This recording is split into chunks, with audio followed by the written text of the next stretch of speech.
వాడు దేవుడిని వెతికేవాడుగా ఉంటాడు. ఎందుకంటే ఆ దేవుని వెతికే పనిలోనే, దేవుని పరిచర్యలోనే వాడి తలాంతులు రెట్టిపోతాయి. అందుకని ప్రార్థన, అలాగే దేవుని సహవాసము, వాక్యములో ఎవడైతే గడుపుతాడో వాటిని బట్టే రెట్టిపోతాయి తలాంతులు రెట్టిపోతాయి.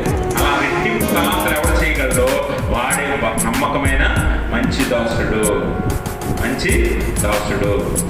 అందుకనే ఎవడు ఉన్నాడా అలాంటి వాడని దేవుడు ఏం చేస్తున్నాడట? నరులను పరిశీలిస్తున్నాడట. నరులను పరిశీలిస్తున్నాడు, ఎదురు చూస్తున్నాడు. ఎవడు నన్ను వెతుకుతాడా వివేకము కలిగి అని. కాబట్టి గమనించండి ప్రభుత్వం ప్రియమైన స్నేహితులారా, దేవుడు మనకి వివేక హృదయం ఇచ్చినట్టు, వివేకము కలిగి మనం నడుచుకున్నట్టు, మంచి చెడులను మనము పోల్చుకునే తెలివి, పోల్చుకునే గుర్తించే జ్ఞానం దేవుడు మనకి ఇవ్వాలి అని అంటే